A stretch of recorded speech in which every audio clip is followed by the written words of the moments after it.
Warahmatullahi wabarakatuh. Alhamdulillah, puji syukur mari kita panjatkan kehadirat Allah Subhanahu wa taala yang telah memberikan kita kesehatan dan kesempatan sehingga pada sore yang berbahagia ini kita dapat berkumpul di kantor PCNU Mandailing Natal dalam rangka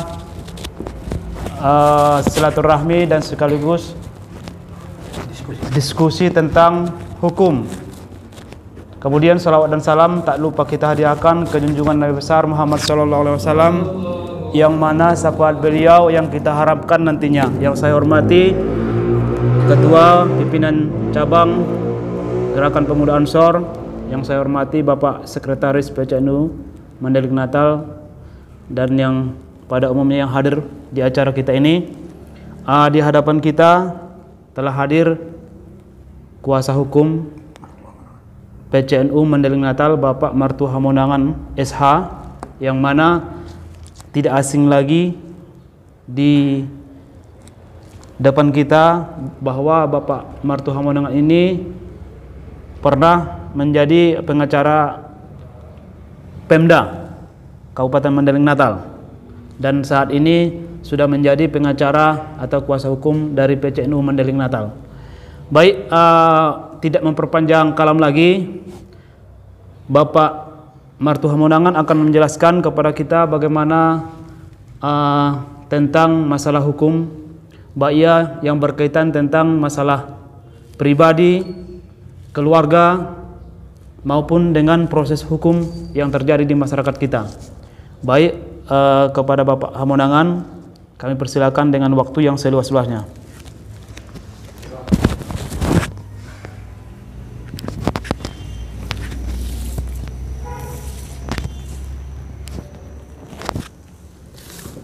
Assalamualaikum warahmatullahi wabarakatuh.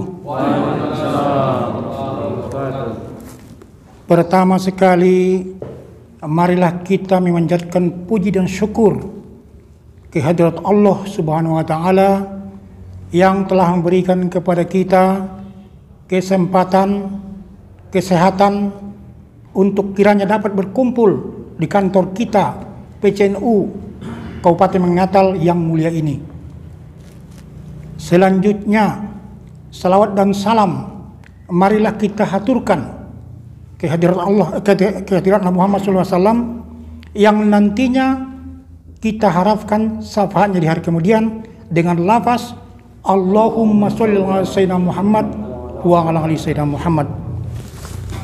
Saudara-saudara, rekan-rekan pengurus PCNU Kabupaten Mandailing Natal yang saya hormati dan yang saya banggakan, dalam kehidupan kita sehari-hari kita terlepas dari aturan hukum yang berlaku di negara NKRI ini, dan dalam kehidupan kita diatur oleh hukum, baik hukum Islam, baik hukum negara, baik hukum yang resmi yang ada tatanannya kaitannya dengan negara RI yang kita cintai ini. Terlepas dari itu, dalam kehidupan kita sehari-hari kita terbiasa dengan aturan hukum yang berlaku. Apabila aturan hukum ini kita langgar, ada jelas sanksinya. Sanksi ini adalah akibat dari pelanggaran. Antara lain contoh, kita melanggar ketentuan hukum pidana.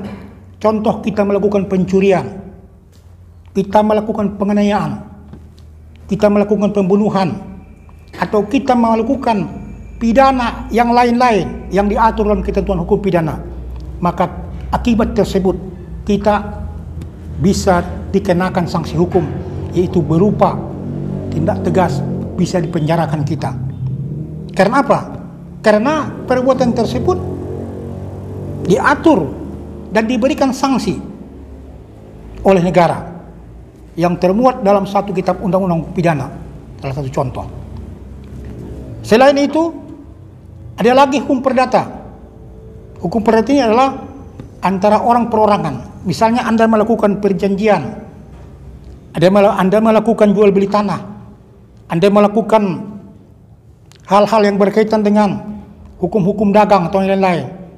Itu jelas ada tatanan peraturan daripada yang berlaku untuk jual beli misalnya dan aturan hukum perdata. Selain itu, dalam hukum perdata ini juga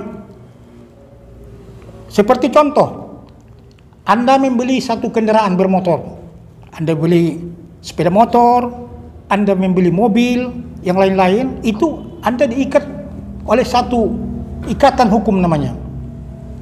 Apabila dalam perjanjian tersebut Anda dinyatakan berprestasi, berarti pihak dari para kreditur bisa menarik kendaraan ataupun sepeda motor Anda atau mobil Anda.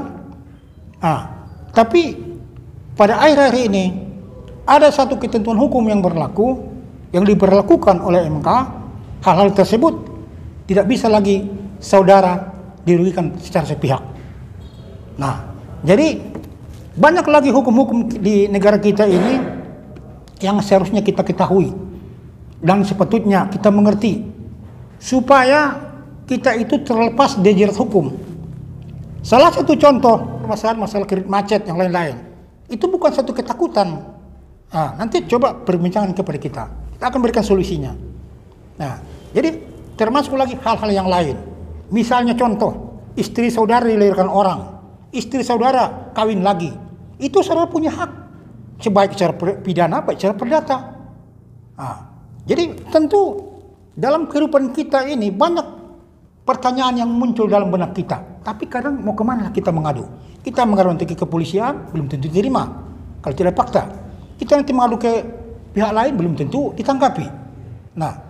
Inilah guna lembaga bantuan, lembaga pengamanan dan hukum ini kita terapkan di kantor PCM ini, sehingga di antara kita bisa tambah pintar hukum, bisa ke depan tidak terjerat hukum. Kenapa? Karena kita akan selalu memberikan penyuluhan atau diskusi hukum kita, bagaimana supaya kita mengerti masalah hukum. Jadi untuk itu kami persilakan kepada saudara-saudara, kan, nanti satu sesi pertama nanti kita ajukan 3 orang untuk mengajukan pertanyaan, kan. Contohnya tadi Pak Sekjen atau nanti yang lain-lain, bisa apapun yang kita pertanyakan nanti kita catat, kita langsung jawab, kita berikan pasal-pasalnya, solusinya, termasuk misalnya masalah kredit macet, baik itu perumahan, baik mobil, baik sepeda motor, kan silakan saja, nggak masalah. Nanti saya akan keluarkan undang-undangnya, kan begitu. Jadi untuk saya kira sebelum saya tutup, saya silakan kepada moderator untuk memberikan pertanyaan kepada 3 orang sesi pertama. Terima kasih. Wassalamualaikum warahmatullahi wabarakatuh. Terima kasih kami ucapkan kepada Bapak Mertua Munangan SH yang telah menjelaskan kepada kita tentang berbagai masalah hukum yang kita hadapi di tengah-tengah masyarakat.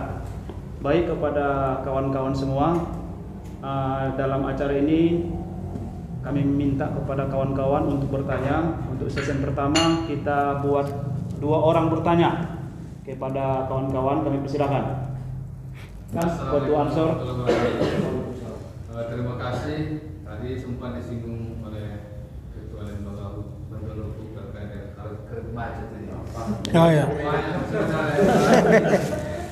Perlu diperjelas pemahaman kita supaya pas. Jadi nanti tidak ada kesalahpahaman antara kita dengan pihak kredit ya. Saya punya kredit sudah ada KUR milik BRI dan satu lagi di FDIF. Ya. Ini kan kita ada jaminan ini Pak, Ketua, yang kita pinjam di bank. KUR orang bank sebenarnya presiden. Ketika suatu saat mana tahu kita tidak bisa lagi memenuhi kredit itu bulan, apakah ada hak bank untuk menarik ataupun menyita jaminan yang kita berikan kemarin sewaktu ada kesepakatan terkait dengan pinjaman ini? Terima kasih. Itu saja ya. Iya kan. Assalamualaikum, langsung saja. Ini masalah hutang piutang dulu. Hutang piutang sama kawan tanpa surat dan bukti. Jadi kan saudara tadi menyatakan bahwasanya saudara itu memiliki pinjaman di bank. Bank mana kira-kira? BRI. Yang namanya BRI, Sumut, sama itu bank juga. Jadi besarannya pinjaman saudara itu mungkin saudara mengetahui. Nah, akan tetapi kalau misalnya saudara meminjam di bawah 100 juta, itu kan belum memiliki hak tanggungan. Artinya itu masih jaminannya itu baru akta, belum lagi sertifikat. Kalau sertifikat itu yang namanya sertifikat sudah masuk hak tanggungan, berarti kisaran pinjamannya itu di atas 100 juta, kan begitu.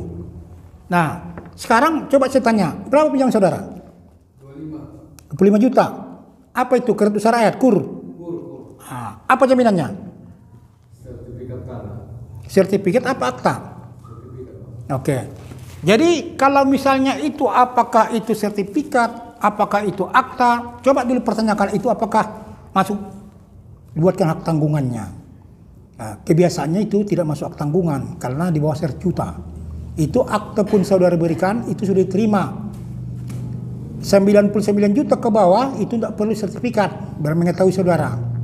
Dan ketentuan daripada di bawah hak tanggungan itu tidak bisa dieksekusi jaminan saudara, ya kan? Sampai kapan pun tidak bisa eksekusi karena tidak hak tanggungannya. Nah, tapi kalau misalnya saudara meminjam di atas 100 juta, 300 juta seperti itu, orang bank pun tidak bodoh. Mana sertifikatnya mas katanya kan? Nah, mas Rijal, mana sertifikatnya? Dipelajari. Mana usaha mas? Usaha, kebetulan usahanya kan jual kelontong, mantap kelontongnya. Penghasilan 1 hari 50 juta. Mantap dah katanya kan gitu. Selanjutnya, datanglah orang bank. Sebelum dicairkan, dia datang beramai-ramai, dianalisa dulu siapa mantrinya.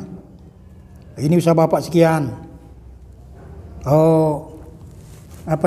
Pinjaman sekian, ya kan? Terus dipelajarinya, usaha sekian, jaminan sekian, oke, ya kan? Ya kalau nanti terima kasihnya kan itu kan kalian berduanya itu kan gitu. Nah, jadi setelah oke itu dipelajari, sudah ada analisanya, ada ketentuannya oke semua, maka dicairkanlah kepada saudara. Nah, dibuatkanlah itu hak tanggungannya, iya kan? Melalui notaris ini semua. Tapi karena pertanyaan saudara pinjaman itu di bawah 100 juta itu tidak perlu hak tanggungan, ya kan? Artinya apa? Artinya kalau misalnya saudara tidak mampu untuk melunasi pinjaman saudara, itu bernegolah kalian, ya kan? Jangan ada rasa takut untuk dieksekusi. Kenapa? Karena dieksekusi itu harus melalui pengadilan negeri. Harus saudara nyatakan dulu wan prestasi, ingkar janji, tidak menepati janji, atau menepati janji itu tidak tepat, atau menepati janji sebagian. Nah, itu namanya prestasi, iya kan? Ini yang baru datang pasti mengerti karena dia sudah mau magister hukum. Coba dulu berdiri, siapa namanya? Perkenalan dulu. Ayo berdiri dulu. Ini magister hukum kita. Ya. Jadi yang namanya hutang piutang itu kita tetap mengaku hutang kita, jangan untuk tidak dibayar. Nah, kita sampaikan ke BRI, saya tetap sanggup bayar, cuman berikan saya relaksasi, berikan saya perpanjangan. Perpanjangan waktu, kecilkan hutang saya ini, misalnya kan tinggal sekian bulan lagi, ya kan? Nah, kasih lagi waktu, tambah waktunya, nanti mengecil dia kan begitu. Terus kalau misalnya itu terjadi, berarti saudara itu akan diringankan waktu pembayarannya lagi sehingga saudara tidak macet lagi. Nah, sehingga nanti setelah kalau saudara berhasil bisa lagi ditingkatkan pinjamannya, iya kan? Nah, jadi kalau untuk pertanyaan saudara itu saya kira itulah jawabannya. Terus yang satu lagi siapa tadi? Isman Husairi. Oke. Katanya kalau misalnya kredit motor ya. Kalau misalnya kita beli motor, beli mobil, macet, kredit kan gitu. Nah, jadi pertanyaannya apakah pihak leasing itu bisa serta-merta menarik kendaraan kita? Iya kan begitu? Apa dasarnya selama ini kan begitu? Iya kan? Jadi dasar daripada leasing itu menarik kendaraan, iya kan? Itu karena ada jaminan fidusia namanya. Iya kan? Jaminan fidusia itulah dasar mereka untuk mengeksekusi orang kita ini selama ini, kan begitu. Karena hak kita, hak fidusia ini sudah kita serahkan kepada perusahaan leasing secara kepercayaan, ya kan? Kita kan kalau misalnya kita mau ngambil kereta, sepeda motor atau kita mau mobil kan kita nggak perlu baca-baca, tekan aja. Rupanya yang ditekan itu pun duri, tekan terus. Yang penting cair kan gitu. Di mana keretanya? Nah itu belakangan aja kan gitu. Kita nggak pernah bertanya ke diri kita nanti bagaimana ya kira-kira. Yang penting itu belakangan, urusan belakangan. Penting mana? Saya mau terbang naik motor kan gitu. Nah, jadi pertanyaan saudara tadi, apakah pihak leasing itu sekarang bisa serta-merta menarik kendaraan yang macet, pembayaran macet, kan begitu? Oke, saya akan jawab. Biar saudara tahu, di akhir tahun 2019 ada putusan MK. Kalau tidak salah putusan MK itu putusan 18, ya kan? Garis miring nomor 17 garis miring 2019 itu menyatakan bahwasannya si kreditur tidak bisa lagi menarik kendaraan sepihak apabila si debitur tidak menyetujuinya. Itu peraturan baru putusan MK. Tapi kalau misalnya mereka itu sepakat, oke lah, tariklah katanya. Kalau ada kesepakatan tidak bermasalah. Tapi kalau si debitur model misalnya saudara ketua Ansor tadi keberatan, ya kan? Itu tidak bisa ditariknya. Dia harus ke pengadilan. Dia didaftarkan dulu perjanjian kredit saudara itu pengadilan supaya nanti pengadilan menyatakan saudara itu prestasi. Eksekusinya sama dengan eksekusi pengadilan. Panjang bisa 2-3 bulan. Mau nggak perusahaan? Kalau mau perusahaan silakan. Saudara pun tidak bisa mengelak. Saudara pun saya membantah. Itulah putusan MK yang terbaru.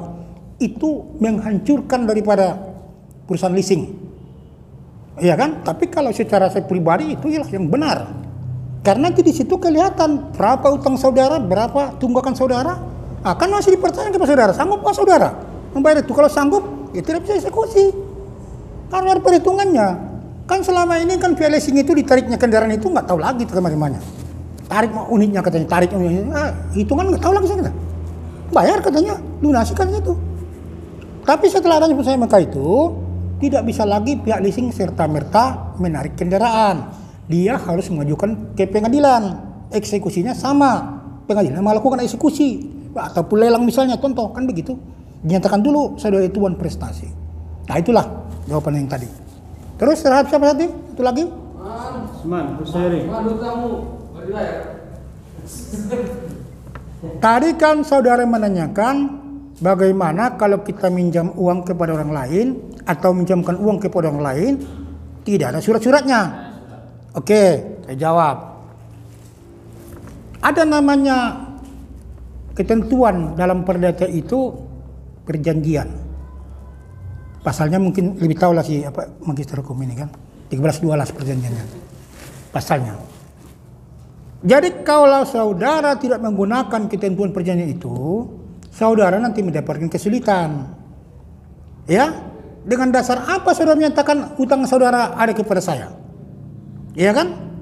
Contohnya begini, saya pada waktu kuliah saya tahun 92, 93 pernah ada contoh kasus di Sumatera Barat sampai ke di persidangan dia tidak mengakui karena mereka itu kepercayaan.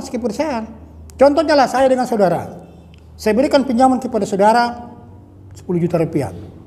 Tapi tidak ada surat menyurat. Kita hanya silahnya kepercayaan. Ketika ketentuannya itu jatuh tanggal 1, datanglah saya menuntut kepada saudara. Bos, bagaimana uang yang saya pinjam kepada saudara? Ada rupanya. Saya bilang kepada saya, jangan gitulah. Kan ini cari-cari gara-gara aja di bos sebelum misalnya kan. Saudara tidak mengakui. Mana ada kata gitu. Apa yang saya tuntut kepada saudara? Iya kan? Apa buktinya saya tuntut? Oke lah kalau saudara itu baik hati, jujur. Sabarlah dulu. Nanti saya kembalikan tanggal sekian. Iya kan? Jadi Kalau saudara itu tidak ada perjanjian dengan saya, bukti suratnya itu, bagaimana saudara saya tuduhkan itu menipu saya? Ya kan? Apa buktinya nanti saya ajukan saudara ke kepolisian? Sementara kalau yang namanya penipuan itu pasal 378 KUHP itu minimal 2 bukti. Ada keterangan saksi, sayalah korbannya. Ada bukti tertulis. Nah, itu perjanjiannya tanggal sekian. Mana uang itu? Ya kan begitu. Tapi kalau misalnya dalam perjanjian itu sudah ada suratnya, terus ada jaminan yang saudara berikan, misalnya surat tanah, itu tidak masuk ke penipuan. Itu nanti ke perdata. Saudara akan gugat supaya mendapatkan apa itu melalui sidang-sidang lah, kan begitu. Prestasi juga namanya itu, kan begitu. Nah, jadi memang kalau di kampung-kampung antara saudara dengan saudara, ada kakak dengan abang misalnya, atau adik dengan abang, itu biasa itu, ya kan? Saya juga pernah mengalami adik saya, ya kan? Akhirnya, ala bos, sabarlah katanya. Sampai sekarang kan dibayarnya. Kenapa? Mau kita tuntut juga mati inang, mau kita biarkan mati ama, kan gitu. Nah, jadi ke depan saya sarankan kepada saudara, sebesar apapun dan sekecil apapun pinjaman itu, buatkanlah suratnya. Karena umur kita ini tidak tahu kapan kita habis umur kita. Atau misalnya tidak tahu hati orang bagaimana. Tujuannya supaya ada bukti hukumnya. Nah, saya baru dapat contoh terakhir kemarin. Kebetulan ada sahabat saya yang meninggal. Di sini juga Penyuwun Kota ini. Dia meminjam minjam uang lah ke klien saya. Dikasihnya 5 juta. Tiba-tiba dia meninggal. Apa bukti hukumnya? Ya kan? Orang itu ke sana yang meminjam uangnya nggak percaya istrinya, nggak percaya anaknya. Tapi saya percayakan mereka. Saya saksinya sebelum itu. Kalau nggak percaya kalian, ambil Quran. Itu saksi yang paling dahsyat saya bilang gitu. Karena sudah nggak ada kepercayaan. Nah, baru mau mereka menerima setelah saya ceritakan itu. Ya, apalagi saksinya kalau bukan Quran sebelum. Kita kan beragama Islam. Mau nggak kalian saksi? Saya siap, kata yang memberikan uang itu Quran. Sumpahkan ke Quran mau dia. Nah, tapi ke depan saya sarankan, seberapapun pinjaman itu, apalagi di atas 10 juta, buatkanlah materi 6.000. Kan begitu. Nah, jadi supaya apa? Supaya nanti ke depan tidak ada permasalahan hukum antara saudara dengan siapapun, kan? Nah, kira itu bisa sekitar jawaban tadi, kan? Masukkan saudara. Kalau nanti saudara masih kurang, coba buatkan surat ke kantor LBH Madinah, kita jawab bersama. Oke, demikian. Terima kasih. Baik, kawan-kawan semua, demikian tadi penjelasan dari Bapak Martuah Munangan sebagai kuasa hukum dari PT Nur Mandaling Natal.